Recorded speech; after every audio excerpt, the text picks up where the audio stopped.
Another you got to know when to get out. You know, there was another one I sold Jason in the beginning, and we wanted to get out of that neighborhood, and we were set to close one day, and the night before was a walk-by shooting, and I'm like, a walk-by shooting? Well, that's people who can't afford cars, right?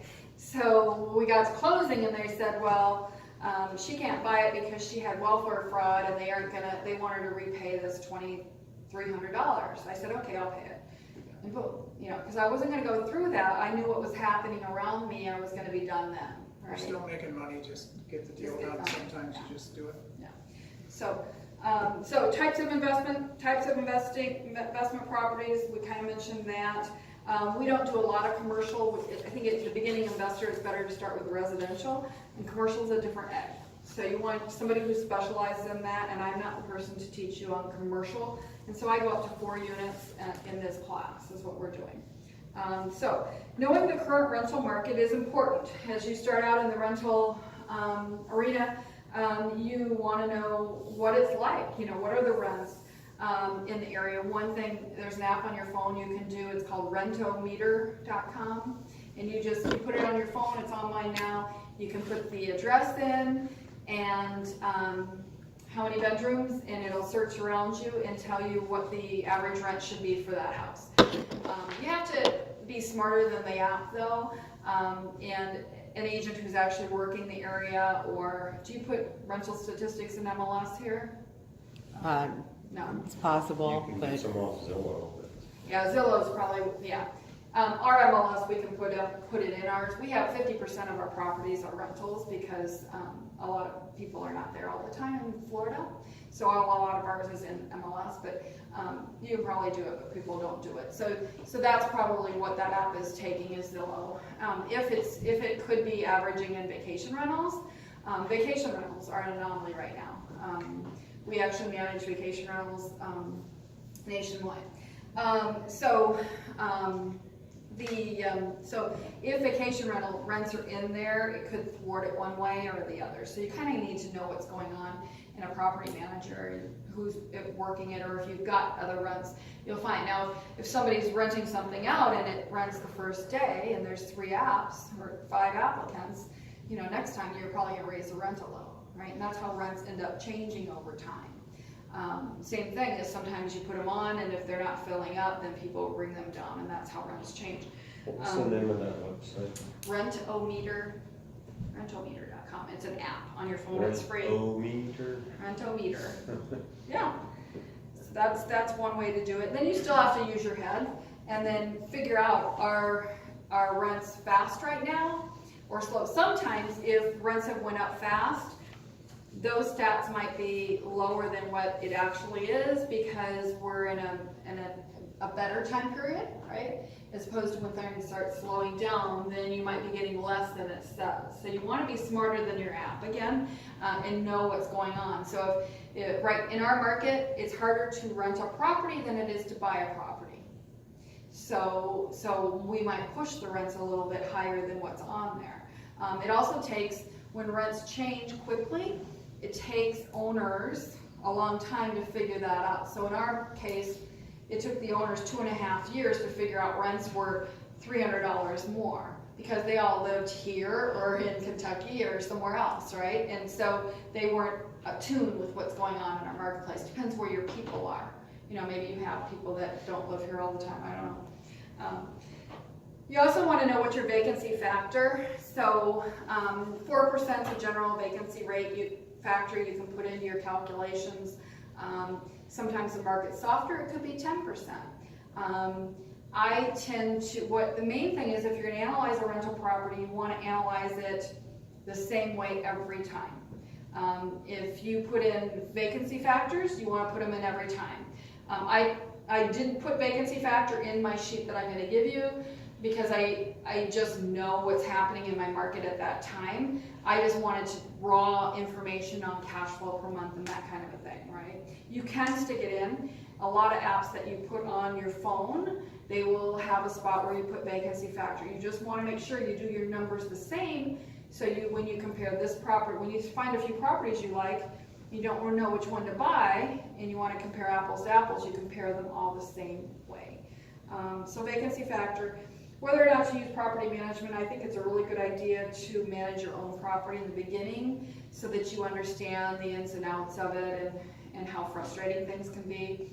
I had a woman recently, she was a realtor, and she was a realtor with another company. She said, you guys know so much about investment. She says, I want you to help me buy properties. So we got her a great duplex for $200,000, and we rented it out, and then one of the tenants was a bozo, and lots of problems kept coming up on this one unit, and the other tenant was also, there was trouble there. And so she started blaming me as the property manager. She hadn't really managed the property herself. She didn't understand. And so she got mad one day and moved out of town and moved management companies. And then it was vacant for 6 months. She called me up a couple months ago and she says, biggest mistake I ever made was not understanding what was going on. And you were doing a great job, I just didn't know it because I hadn't done it and didn't experience something else. And so then we put it on the market, sold in a day, and she made 60 grand for 2 years worth of property. So that was pretty good. So it's really important to understand what it's like and all the ins and outs. It's a lot of work, but what happens is you create your own model. So you already know how to fix things, but if you were to Stephanie was going to get a rental property, and like yesterday morning, I get a text that my water heater is shot. I said, is the water heater working at all now? The answer is no. This was Thursday night at 10 p.m. No, it's not working. Okay, so what do I have to do? If I was the owner of the property or the property manager, I gotta get it fixed. So if Stephanie was new, she didn't know you yet, she wouldn't know how to start. She'd start calling plumbing companies tomorrow, right? Would that get done tomorrow? Probably not, right? She'd want bids. Maybe somebody charges her 3 times because it's like urgent, or she doesn't get it done and it's on Friday or Saturday. But after she meets you, huh? That water heater's usually leaking at that point. Yeah. Right? Yeah, you've got to turn the water off. They don't even know how to do that. Right, and you don't. So what happens is you learn, now you've met him. And so, Fred, right? Yes. So you met Fred, and Fred says, yeah, I can do water heaters. So my guy was Pete. So I'm texting him 10 o'clock. I said, Pete, I know you're a company in town. Can you work in a water heater tomorrow first thing? Yes. And so I've got a go-to guy, like Fred, and he went and did it before his company, right? So I didn't have to call my plumber, which would have cost my owner 3 times as much. So that stressful call, I spent 3 minutes fixing that problem because I'd fixed that problem 20 times before. But the first time, it could have blown your day on Friday and Saturday and Sunday while you're trying to figure out how to fix that. So once you create a model, once you have people go to for each thing, when you have one unit, you go on and then you are able to solve those problems quickly. All right, so so vacancy factor. So what you've got here is these sheets. We're gonna move through your sheets. These are your cash flow sheets. These are nothing fancy. These are my old time sheets. I've been using them for years. I used to just scratch it on a piece of paper. We would go shopping for rental properties with our clients. Jason was a client, one of my clients, and we find 5 properties, and I figure out the numbers, and then they knew which one to buy. And so this is what we were actually doing. So you can do it for a single family, a duplex, or a triplex. What you do is you just put your rent in the top, and then you go through your monthly expenses. So do you, as the owner, pay for the heat or electric? If you do, you put in a number. If you pay for anything that you as the owners are paying for, and so simply you're just taking the rent minus your expenses on this, and that's your net operating income. Then what you're going to do is you're going to move it over, and this is a lot of times an example sheet of how I'll show people how much down payment they want. So people are like, well, I've got the cash, so I want to buy this property, and the loan officer is telling me it's better if I put a large down payment because then I don't have mortgage insurance. So what I'll do is I'll say, okay, let's work it out. So it's either maybe it's a 10% down product, or they're going to have to put 20% down. So I'll work those numbers both ways here in these columns for them, and I'll show them, here's your monthly payment, here's this, and this is how much cash you used. You know, it's like $4.50 per thousand right now, so do you wanna take 20,000 for this amount of cash difference, or do we wanna save that cash? And so they'll answer that question, you'll know. Some people will pay the cash, some people won't, right? So you can do the same thing. If you're thinking about private and hard money, one of the things you really need to be good at, like I alluded to, is financing. One is straight financing, that's called traditional financing. Another thing is called private and hard money. And that's where people who can't get loans can get money to use. Those interest rates are higher. Maybe it's a flip. Do you want to spend all those closing cost money on traditional financing, where maybe you can get private financing and not have closing costs and save 10 grand? Which way? So you just work those numbers out so it's black and white which way you want to go. Your cash on cash return. So if you work this down, so let's just say it's a 20% down, you can change the 1A, 2A, 3A, change those to whatever financing program you got. You just write that out and then just do whatever you're trying to compare. I would put private or hard money in whatever that interest rate is. And then what it is it's going to show you, based, as you work through this, your cash invested, your interest rates, your PITI, your payment per month. You subtract it from your cash flow on the other side, and then that'll give you your cash flow per month. And back on my original sheet, I said I had $333 cash flow per unit per month, blah, blah, blah, right? Then you're going to know what yours is here. But you know if that's a good deal or not. The way you know it's a good deal is something called your cash on cash return. And so what you simply do is you take B5 and divide it by B1. And in doing that, you're going to come out with a cash on cash return. So what that essentially is telling you is, let's say it cost me $30,000 to buy this property, and I'm going to get $5,000 back. Is that a good return? So I'm dividing 5,000 into 30, whatever that is. And so on each deal, I can't do it in my head today, is a 17% return on my investment. So is that good? That means I got 17% of my cash back the first year. There's sometimes in a market, like when I was doing it with Jason, we were getting 60% cash on cash back the first year. Is that a good deal? Yeah. 17%? Maybe. So the way you know if it's a really good deal or not is on things. So I might do a cash on cash return and compare properties if I'm going to buy one, right? And then, if there's one I think I'm going to buy, I go and I do my full return on my investment on it, and that's the third page. And what you do is, it's actually giving you all the benefits there are to owning that property.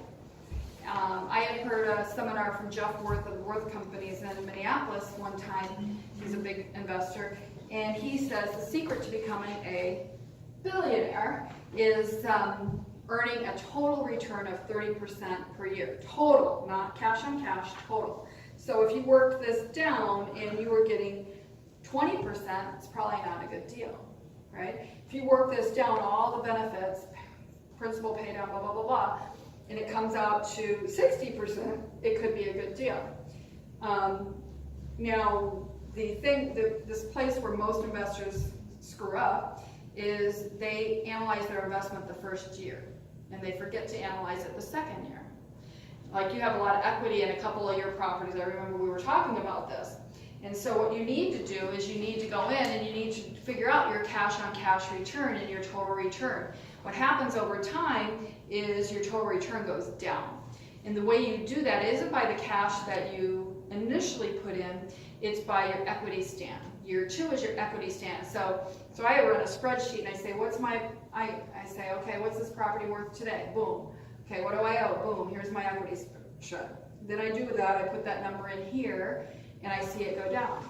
So if my total yield is getting below 30%, or whatever number I want it to be, then it's time to do something with that property. So if I want to increase my return, I can do a couple things. I can increase the rent, or I can refinance it. So sometimes, like when I did the big $750,000 thing, it made sense to refinance it and keep them because they were still on the upward swing. We hadn't topped out yet. So I was early, so I took them out, and they still cash flowed, so it was still there. But boom, my total yield on my cash probably doubled or tripled by doing that. And then it was even better if I could create something with that cash, right? Now, there's times when you look at that and you can't refi it anymore and the numbers get kittywampus in the cash flow because the payment got too high, then that's the time you sell it. The tool you want to do, if you have an investment properties, you want to learn how to do 1031 exchanges, which there's something called a forward exchange when you sell something, and a reverse exchange, which is a whole other course. And that's all a growth strategy, which is what most people we're talking to want to do, is, you know, leverage and grow. But back in the beginning, we were talking about goals. There's occasionally people who just want, you know, I'd rather have this property paid off, you know, but it doesn't bring you as much money on you. Your money isn't working very hard for you with a paid off property. It depends what your goal is. Depends upon what your goal You know, is. and originally that's safe. our goal. Now, our personal goal, we're a lot older now in building our portfolio. So right now we're on a 7-year payoff on loans, which is a whole different strategy. I don't need cash flow to live on per day. I want assets in 7 years to pay me an income stream that are paid off with less stress and not as many. That's different than I would have done 20 years ago. Not everybody does it the same way, and that's why we, you know, as agents or even as an investor, you need to figure out what it is you're trying to do, because there's multiple strategies on how to get there. Yeah, The best one. so that's part of it. Like I said, it's a high-powered investment class. So what Jason's going to do is kind of give you an idea of how you, when you approach a property, just like analyzing the numbers, you want to approach a property the same way every time. So the first set of sheets you've got are like, you know, an outline, and then he's got some worksheets he's going to talk about too. Sure.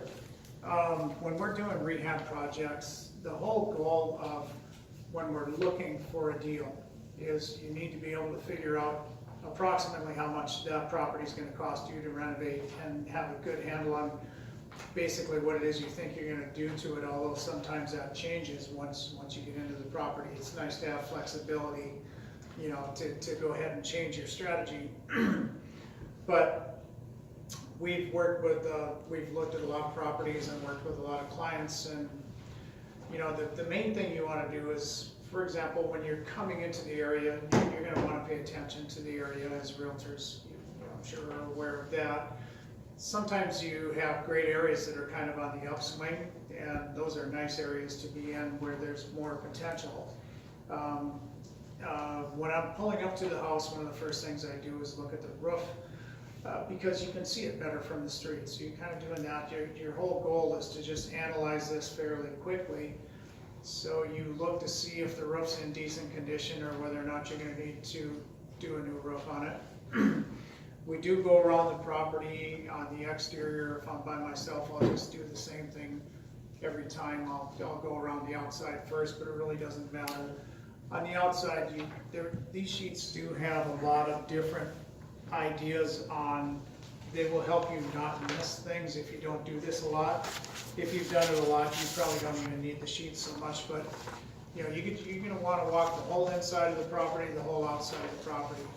Go around the outside, looking at the condition of the exterior, the siding, the soffit and fascia, the windows, the mechanicals. If you happen to be in an area that's on well and septic, maybe take a look to make sure that, you know, if it's a vacant property or a foreclosed property, you want to look and make sure the well's there in decent condition. So walk the property and look for those things, make some notes. And then when I get to the inside,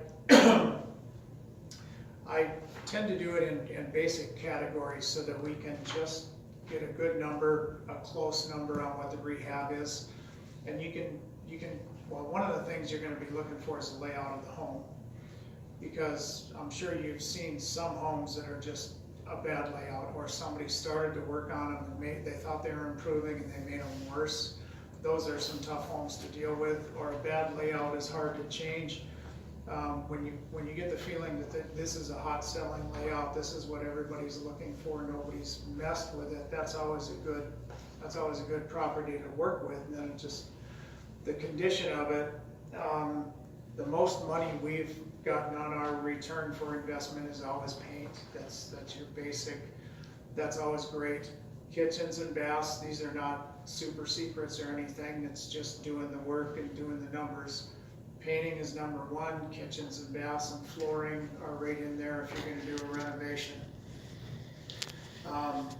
So the numbers that we're coming up with, and we've done a lot of investment properties, it's gonna depend upon who you use and these kind of things, but we're getting them done at about $2 a square foot on paint, and that's a quick, rough, round number. That, to me, includes somebody doing a good quality paint job, nothing extreme, no heavy drywall patching, but yes, if they take down blinds and everything, they should be making Yeah, it deeper, nice and you've got a preppy. price guide in there Yeah. that's got it written on it already. Right.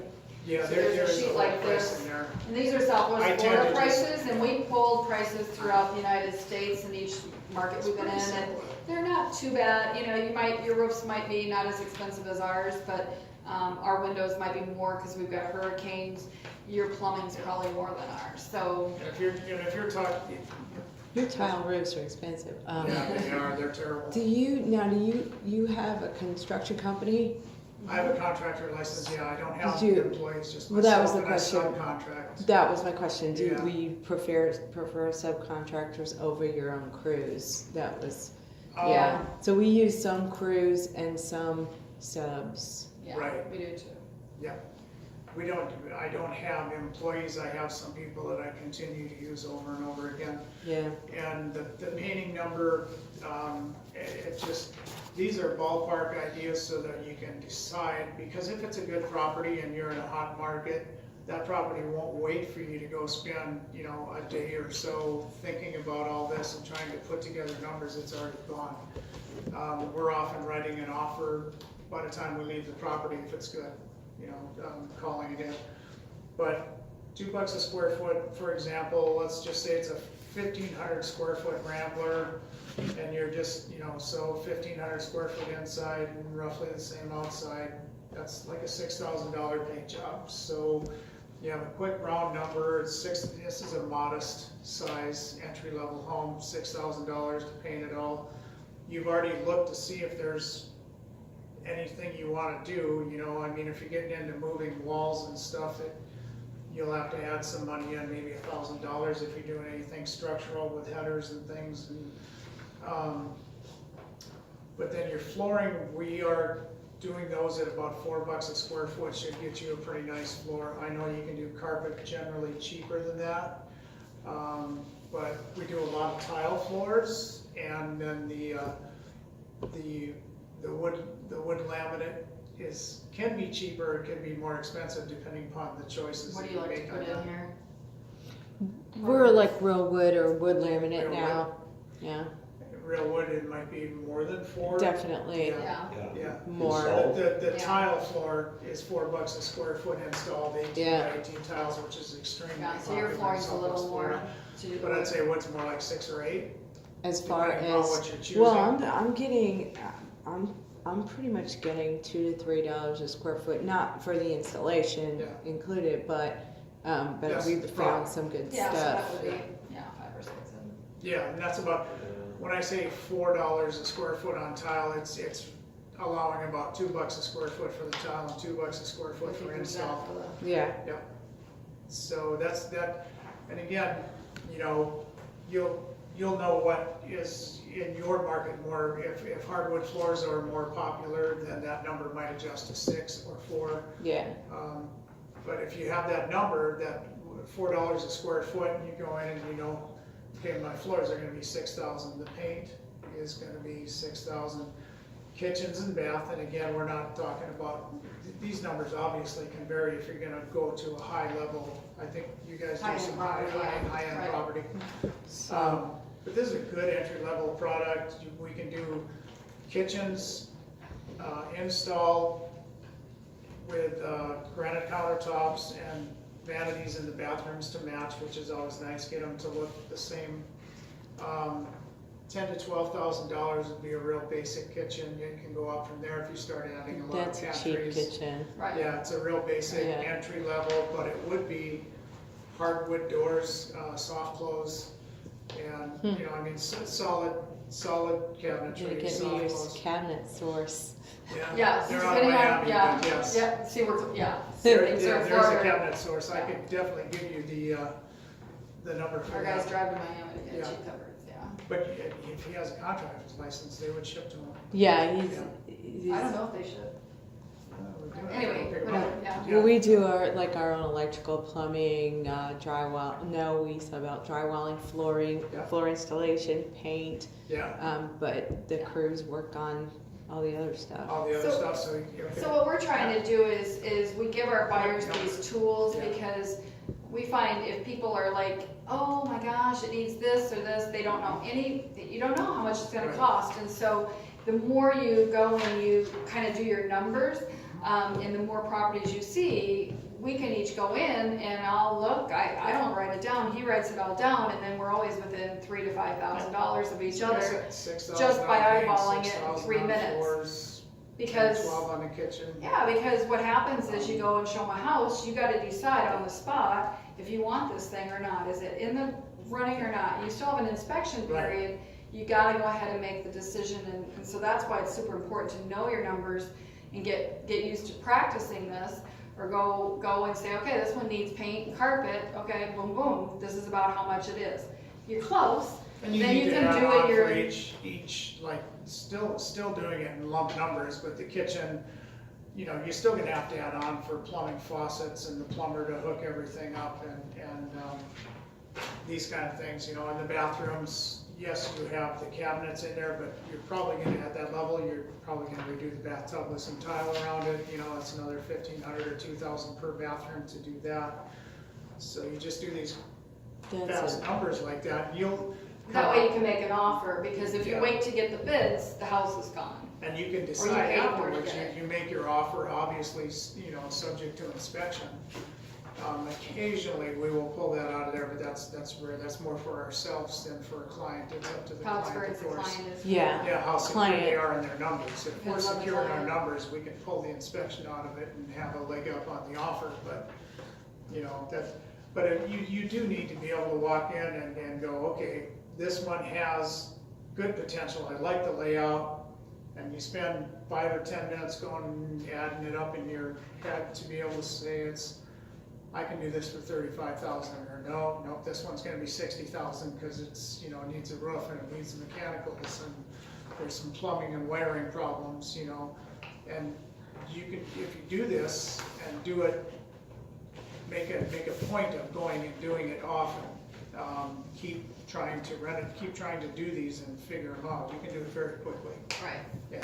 So that's what's key, and that's the point of doing this. And so the more houses you see, the more you'll be able to decide. You'll know, I mean, you know, we typically look at 20, 30 houses a week.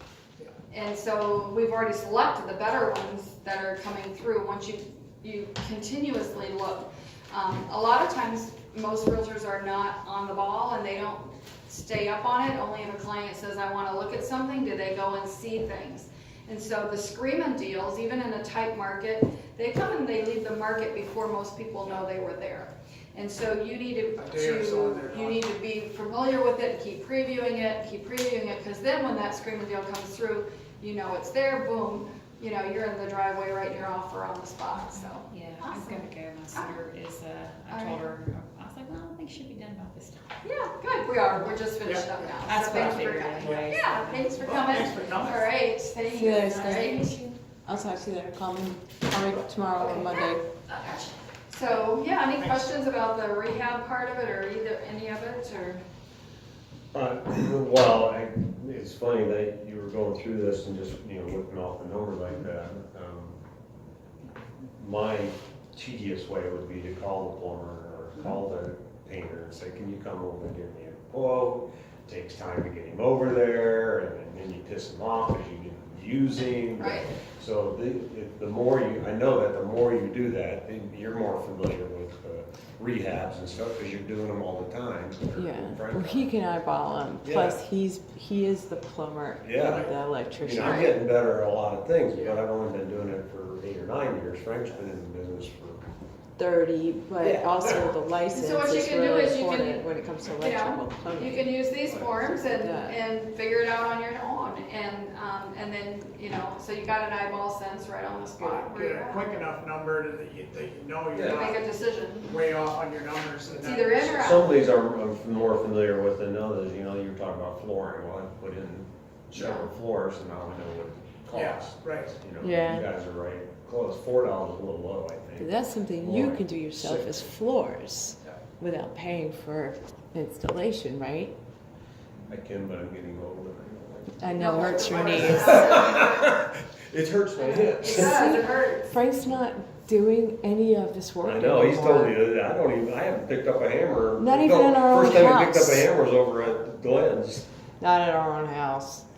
Yeah, I mean, when I met Jason, I mean, I was working, I had a cell, and I just hired people. Yeah. I never picked up anything. I never do. And then you get, you know, later on, you leverage it, and we got so, Minnesota was like, boom, okay, we bought this one, do this, make it look like that other one. And you get your crews, and they know what to expect, and they, you know, once you get it going. Not the case in Southwest Florida. Southwest Florida, Hard to find good help there. It Yeah. really is. It's really hard to find hard. good help here too. It's really hard. We just lost somebody too, so. yeah. So, Just- so yeah, It's hard to so, find the doers. Yeah, yeah, those They are don't wanna golden. work. I know. nobody wants to I know. work there. I know, same, we have the same problem, that's why we They haven't wanna done. work that first day a as a big sub to construction get that down company. payment, and then they're gone for a week or two or We, three. you know, Which we're is like, not what you don't even need experience. We'll teach you a trade so that you'll have it forever and you might even get a piece of the company later on. I Still, know, I know. I know, It's hard. yeah, it's like in anything, but, yeah, it's been more challenging recently, I think numbers are tighter and